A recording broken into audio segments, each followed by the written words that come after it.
Sí, buenos días.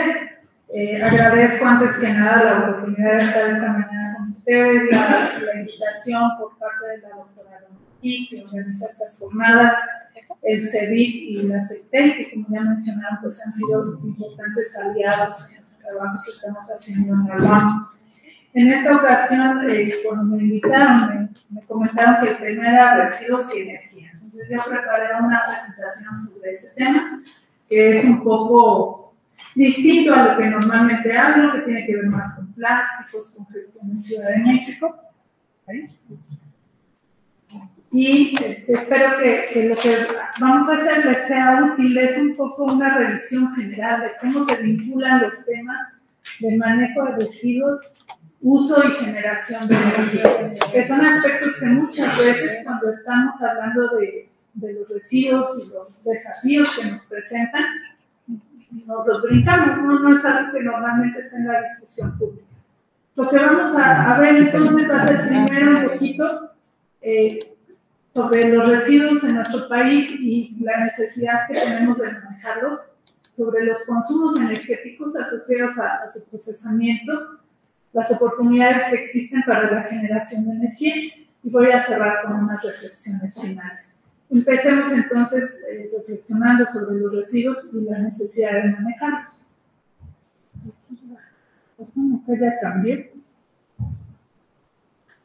No está avanzando.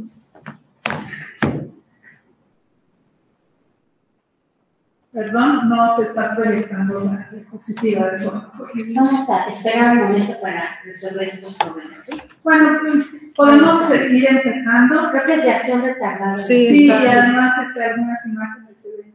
Esa imagen que parece ahí de jacarandas, en realidad era de residuos. Bueno, en México la generación de residuos es uno de los desafíos importantes en temas ambientales que tenemos que enfrentar. Estamos generando a nivel nacional aproximadamente 120,000 toneladas por día, lo que equivale casi a 1 kilogramo por día por habitante. Esta generación además ha ido creciendo y ha ido creciendo a una tasa mayor que el crecimiento poblacional. En la última década la población creció menos del 10%, mientras que la generación de residuos aumentó en un 17%. Es decir, somos más, pero también cada vez cada uno de nosotros genera más residuos. Vamos a ver.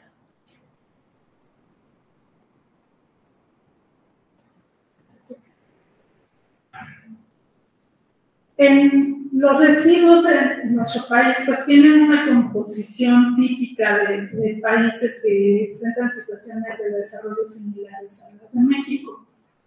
Tenemos que la mayor proporción está compuesta por residuos orgánicos que van a constituir alrededor del 40% de todos los residuos. Esta proporción va a variar de forma importante dependiendo de dónde estemos. En los entornos rurales tiende a ser más alta, mientras que en zonas altamente urbanizadas como la Ciudad de México estaremos más cerca del 30%. A esta le sigue una fracción inorgánica que tiene mucha relevancia en los últimos años, que son los residuos plásticos, y tenemos algunos otros residuos inorgánicos como el vidrio, el papel y el cartón.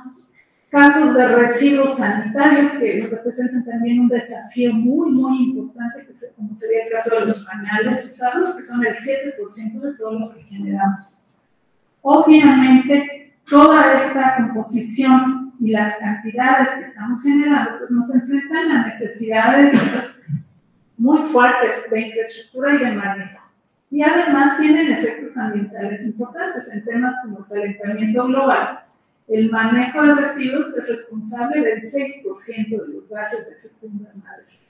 Esta composición que les presento acá es el promedio nacional. No tenemos como tal para la Ciudad de México datos equivalentes porque tiene muchos años que no se hace un estudio de composición. Y es algo a lo que pues, estamos tratando de generar ahí en la colaboración con SEDENA y con SECTE, y esperemos que todo fluya muy bien. Esta necesidad de manejo de la que hablábamos, pues va a tener muchas versiones distintas, dependiendo de dónde nos encontremos. El manejo de los residuos sólidos urbanos, que son los que generamos en casa, es por atribución constitucional una responsabilidad de los municipios. Y en México tenemos más de 2,000 municipios, así que cada uno va a manejar los residuos como puede, de acuerdo a los recursos económicos, técnicos, de infraestructura con los que cuentan. En la mayoría de los municipios en México, lo que tenemos es un manejo muy básico, que incluye la recolección y la disposición final, es decir, depositar los residuos en un lugar donde se queden ahí, esperamos que para siempre. En municipios que cuentan con mayor infraestructura, que tienen una visión o más presupuesto, tenemos una disminución en los residuos que van a disposición final debido a que se dan prácticas de valorización, es decir, recuperar residuos para aprovecharlos como materia o energía. Y en ese sentido, pues ahí vamos a incorporar cosas como el reciclaje, el aprovechamiento energético, el composteo, etc. Tenemos entonces estas dos realidades extremas, muy simplificadas aquí en la figura, pero cuando queremos analizar realmente cuál es el impacto de todo este proceso, porque aunque el manejo de residuos busca disminuir el impacto, las acciones que tenemos que desarrollar para manejar los residuos impactan en sí mismas. Vamos a tener, por ejemplo, consumos de agua, consumos de energía y además generación de emisiones atmosféricas, de aguas residuales, de residuos sólidos a lo largo de todos nuestros procesos. Cuando analizamos una etapa de la gestión de residuos, tenemos que analizar no solo su eficiencia en términos de cuánto disminuyen o se aprovechan los residuos, sino qué tanto está contaminando, qué tantos recursos está utilizando. En lo que respecta específicamente a la energía, pues vamos a tener consumos muy importantes en términos energéticos, en el barrido y la recolección, en la disposición final y en los procesos de valorización en sí mismos. El reciclaje consume energía, el composteo consume energía. Y ahí vamos a tener también la posibilidad de obtener energía a través de los procesos de valorización. Entonces, si queremos hacer un balance energético del manejo de residuos, tenemos que ser capaces de cuantificar todas estas entradas de energía y las salidas o la ganancia que estamos obteniendo. Ahora, ¿cuáles son los consumos energéticos? Tenemos, en el caso de la Ciudad de México, no es un caso típico en el país, pero la Ciudad de México sí cuenta con eso, tenemos consumos energéticos asociados con el barrido mecánico, de vías primarias, por ejemplo. De acuerdo a los datos del inventario de residuos de la ciudad, las 70 barredoras que cuenta la ciudad recorren más o menos 22 kilómetros por día. Estas barredoras funcionan con base en diésel y algunas son de los 70, aunque sí también tenemos algunas más nuevas. La antigüedad del parque vehicular, la falta de mantenimiento, porque una de cada 7 no funciona, pues nos hace pensar que no son muy eficientes. Sin embargo, por supuesto, son eficientes en recoger residuos, más que el barrido manual. En México, los barrenderos manuales que están en la ciudad en específico, en realidad no solo barren, también hacen servicio de recolección, ¿no? De hecho, podemos ver ahí en la imagen que ese es un barrendero que es el más popular en TikTok, que las cosas que trae ahí en sus botes, pues no son cosas que barrió en la calle, probablemente son cosas que recogió en pequeños negocios o en domicilios. ¿Qué es mejor en términos energéticos? Bueno, por supuesto, los barrenderos no consumen directamente combustible. Sin embargo, tendríamos que tomar otras consideraciones, como cuánto se está invirtiendo económicamente en el proceso y qué tan eficientes son realmente para limpiar las calles. No es una decisión simple. Hay muchos factores que tienen que considerarse si queremos ver cuál es la solución más apropiada y probablemente sea una combinación de ambas. Habrá escenarios, habrá lugares donde nos conviene hacer el proceso automático y en otros será manual. una de las huellas ambientales energéticas más importantes del manejo de residuos es lo que tiene que ver con los vehículos que realizan la recolección y el transporte.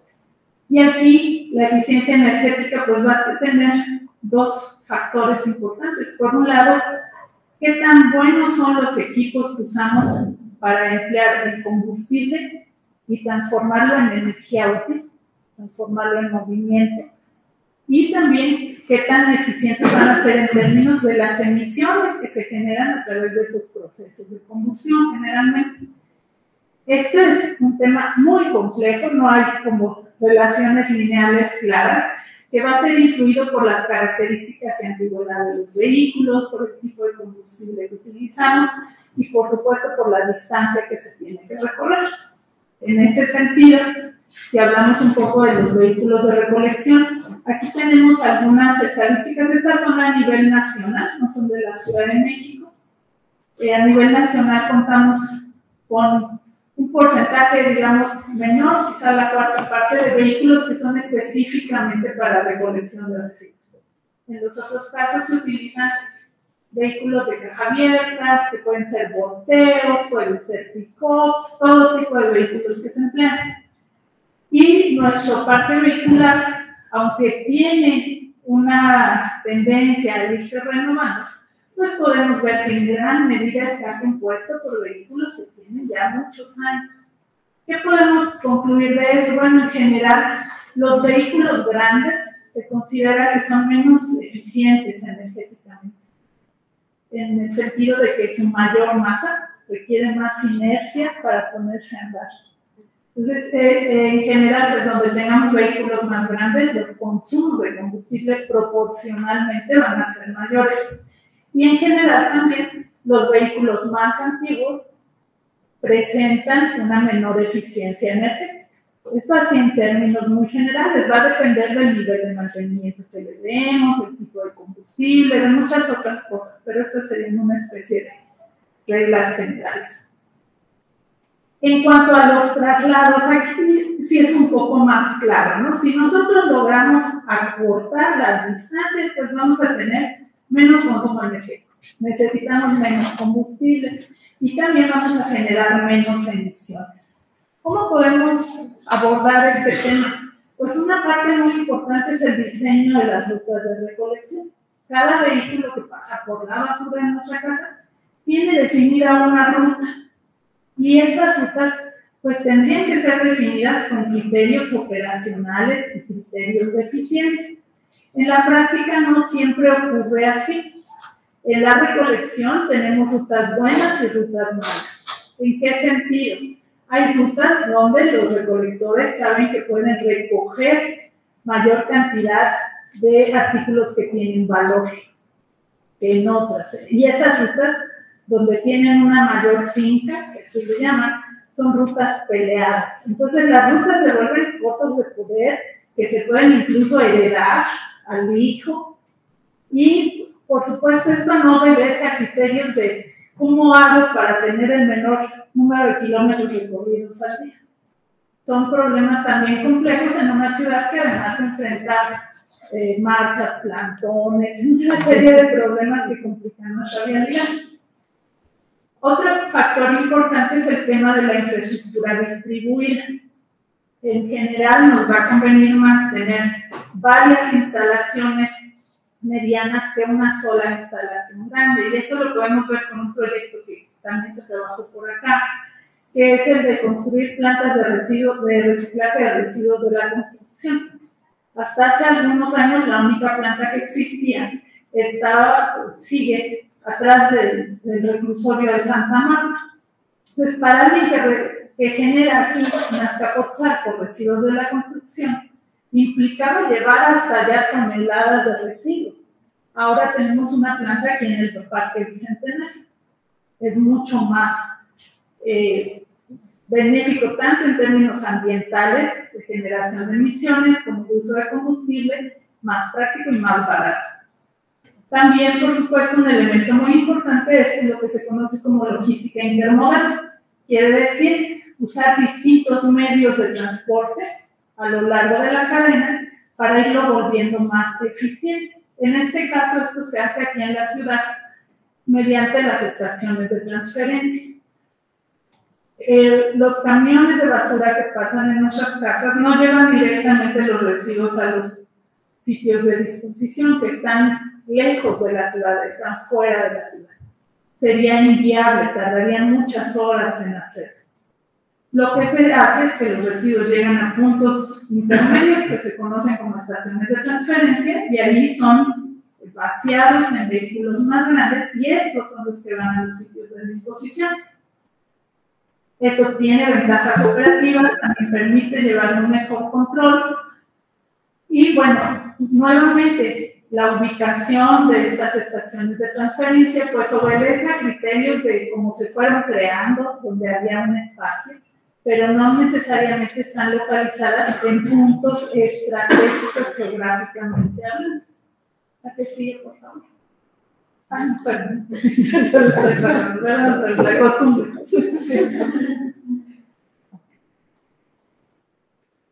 El tema de los combustibles, pues también es un tema bastante complejo, ¿no? La mayoría de los vehículos con los que funcionan nuestros combustibles, esperemos que pronto se cambie, funcionan a diésel. Como son vehículos grandes, funcionan con diésel, que se considera intermedio en términos de eficiencia energética entre la gasolina y el gas natural. Tenemos también ya algunos vehículos eléctricos y aquí sí nos tendríamos que preguntar si son mejores o peores que nuestros vehículos de combustión. No es una respuesta directa. Creo que a lo mejor, así a primera vista nos diría, pues si es eléctrico es mejor. No, depende de cómo estamos produciendo esa electricidad. Entonces aquí, no siempre tener un vehículo eléctrico quiere decir que estamos generando menos emisiones. A lo mejor cuando el carro funciona, pues sí, no se genera. Pero la electricidad quizás se generó quemando carbón. Y entonces hay unas emisiones asociadas que no podemos ignorar. Además de todo esto que hemos hablado, los procesos en sí de manejo de residuos requieren energía. Necesitamos electricidad. Electricidad en nuestras estaciones de transferencia, en las plantas de separación, en una planta de composta necesita luz, un sitio de disposición también necesita luz. Y necesitamos combustibles para las maquinarias pesadas. En un relleno sanitario, pues tenemos retroexcavadoras, tenemos camiones de goteo, compactadoras, que utilizan grandes cantidades de combustible y que además normalmente trabajan largas jornadas. En términos de emisiones, el sector residuos juega un papel importante.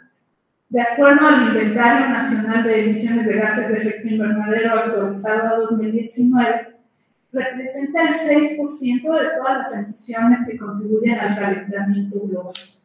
¿Dónde vamos a encontrar esto? Especialmente en lo que se conoce como eliminación y se debe sobre todo en este caso a la producción de metano en sitios de disposición. Ese es el factor que más contribuye de acuerdo al Inventario Nacional. Ahora, dentro de este universo de la energía y los residuos, por supuesto, tenemos oportunidades para recuperar energía y generarla. Este diagrama, generado por GIZ, nos muestra en naranja las distintas oportunidades que tenemos.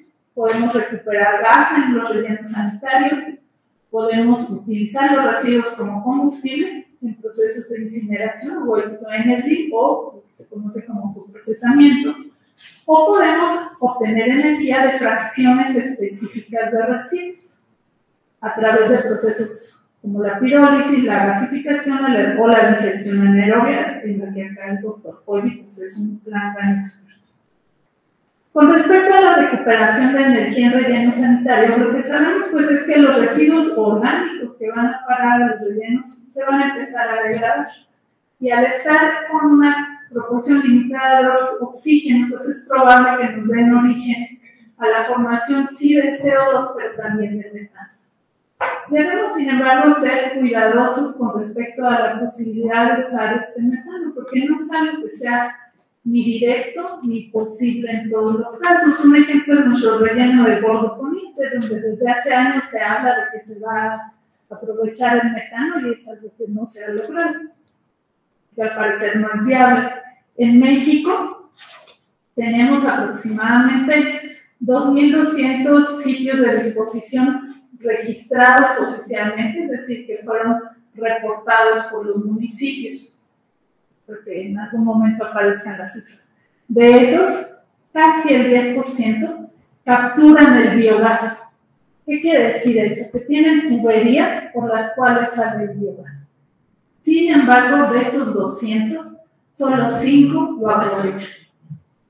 En todos los otros casos, el biogás sale por las tuberías y se quema como si fuera un mechero de laboratorio o si fuera una dulzura de pastel.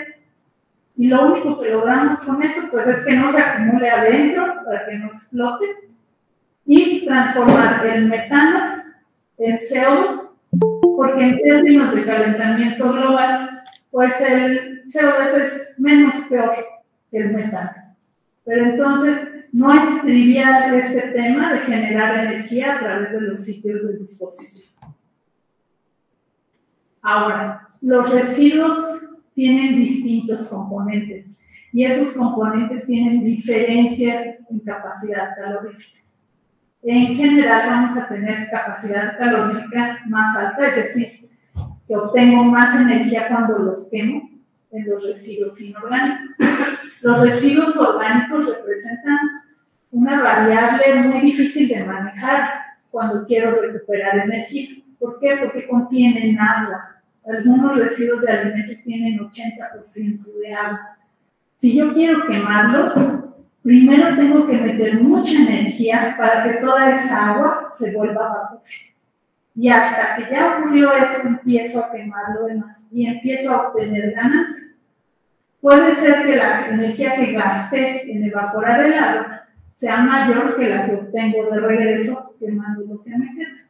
Entonces, en general, la recuperación de energía calorífica se va a asociar más hacia los residuos inorgánicos o hacia residuos orgánicos secos, por llamarlos de alguna manera.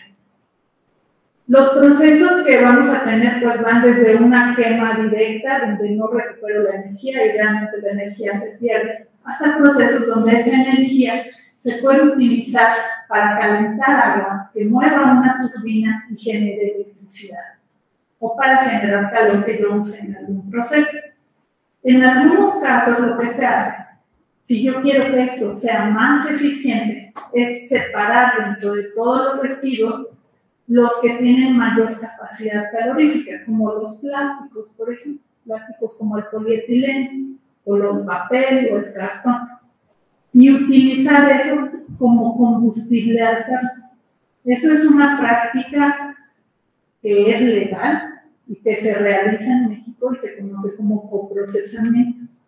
Los residuos, por ejemplo, de los que nos platicarán al rato, que se separan una parte de la planta de Azcapotzalco, se destina a uso como combustible en las plantas de producción de cemento. Se usa eso en vez de usar combustible o diésel o algún otro.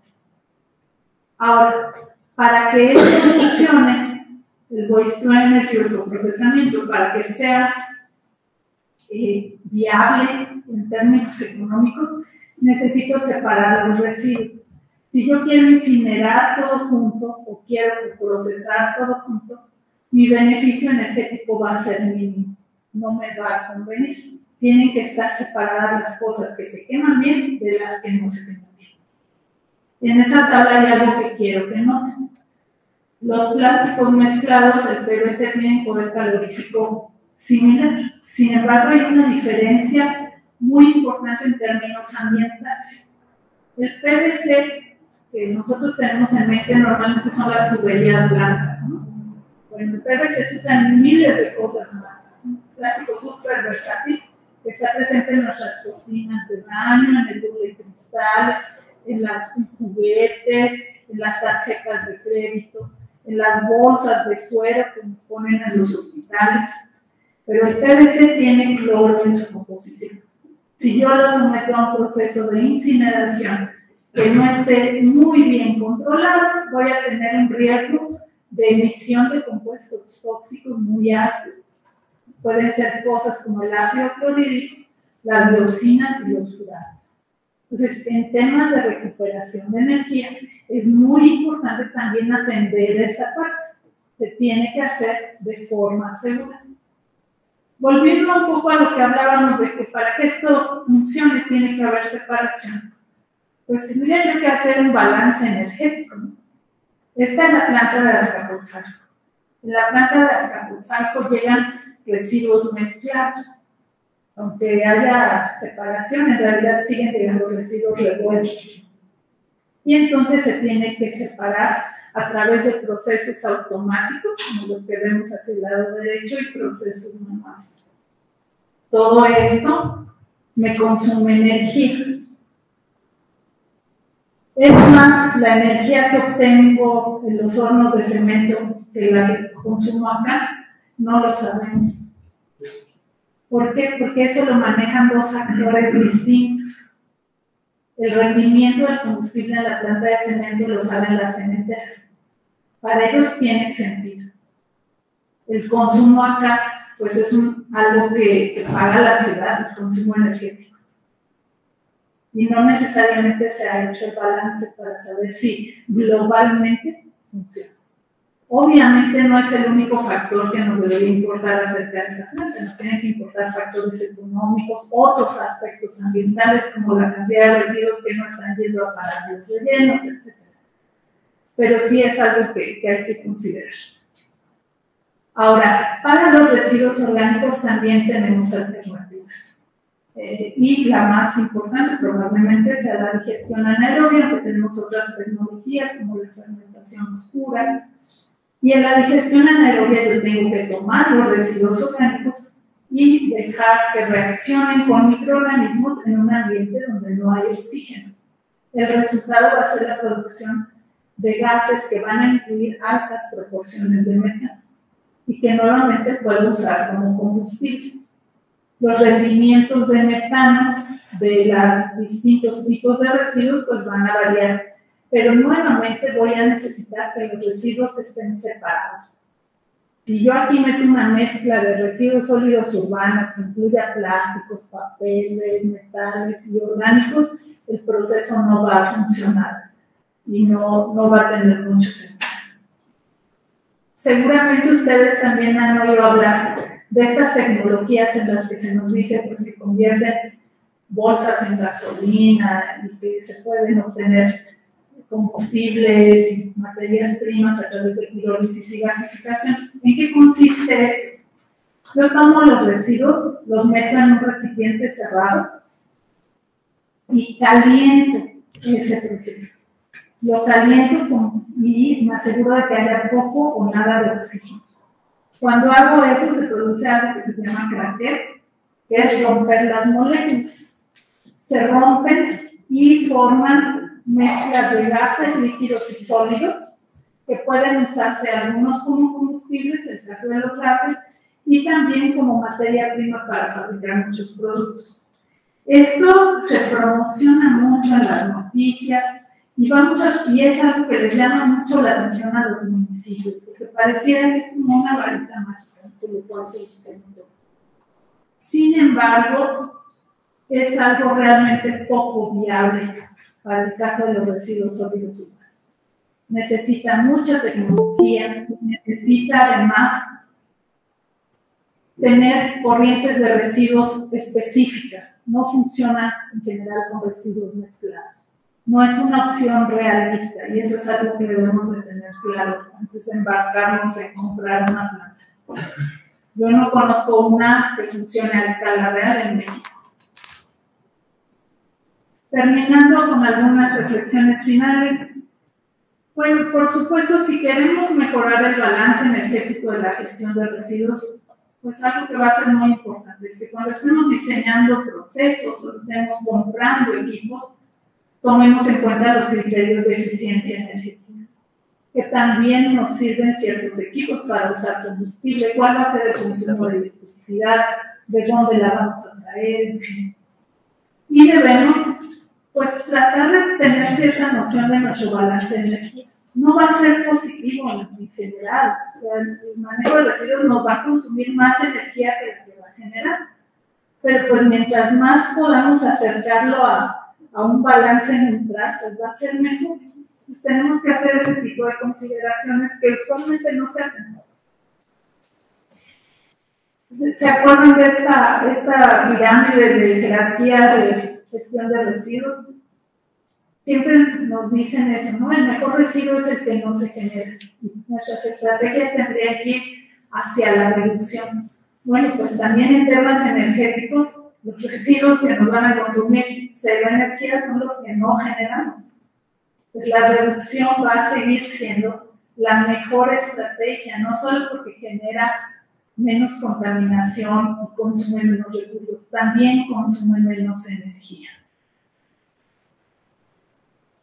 En los últimos años, un tema recurrente cuando hablamos de ambiente, pues es la economía circular, ¿no? Todos, creo que no muchos, hemos visto este famoso diagrama de mariposa que nos presenta cómo podemos mantener los recursos dentro de nuestro sistema productivo. En este diagrama, en general, aunque puede haber también sus excepciones, mientras más chiquito es el círculo, es mejor, requiere menos energía. Por ejemplo, un círculo de mantenimiento, pues no requiere que mi producto viaje, se vuelva a moler para volverlo materia prima y se vuelva a tener que manufacturar, como ocurriría con el reciclaje. Entonces, círculos pequeños requieren menos energía que círculos grandes en general. ¿Qué vamos a tener en este caso? Pues que en el caso de los inorgánicos, digamos que son los círculos de lado derecho, pues sigue aplicando perfectamente nuestra jerarquía de manejo de residuos. En el caso de los orgánicos, la digestión anaerobia y el compostaje, que aunque no es en sí generador de energía, sí tiene pues otras ventajas increíbles, tendrían que ser nuestras primeras opciones. ¿Qué debemos tener en cuenta? La economía circular también le apuesta a lo que se conoce como energías limpias, energías renovables. Sin embargo, esta valoración de cuál es la más sustentable la tenemos que hacer para cada caso, porque no siempre solar o eólica o cualquier otra va a ser mejor que alguna. Tenemos que hacer la valoración porque depende de dónde estén, depende de cuáles sean nuestras condiciones. Y hasta abajo, si se fijan, está la recuperación de energía. La recuperación de energía no es una estrategia de circularidad. La recuperación de energía nos saca los materiales del círculo y tendría que ser una alternativa solamente cuando ya agotamos todo lo de arriba. Y aquí viene un problema, porque la recuperación de energía como que le resulta muy atractiva a veces a muchas personas, especialmente a muchos gobiernos en los municipios, que se las venden como que pon una planta de incineración y ya con esto vas a generar electricidad, ya no vas a depender de CFE casi, ya no va a existir la basura, hasta vas a ganar dinero. No es cierto. No es cierto en términos económicos, no siempre es viable en términos técnicos y sobre todo no es mejor en términos ambientales que todas las otras opciones de los dos lados que sí nos permiten mantener los materiales en los círculos de consumo. Y bueno, pues algo especialmente para aquellos que les toca tomar decisiones. Y supongo que aquí Estefanía podrá hablar muy bien de esto. Cuando tomamos decisiones sobre el tema de energía, sobre el tema de impacto, en realidad tenemos que estar malabareando con muchas cosas. Porque nuestras soluciones, por supuesto, tienen que atender al tema energético, pero también a la generación de emisiones, a otros impactos ambientales, a aspectos sociales y aspectos económicos. Entonces, nuestra decisión tiene que ser holística y tiene que contemplar todo esto. Debemos tener claro que nuestra simple existencia genera impactos y el manejo de residuos genera impactos. Entonces, tenemos que valorar con información cuáles son los impactos que preferimos, cuáles son los que nos van a dañar menos, cuáles son menos irreversibles en ocasiones, ¿no? Y con eso tratar de construir soluciones. Con esto termino, les doy muchas gracias por su atención y ahí dejo mi correo por si alguien tiene alguna duda. Gracias.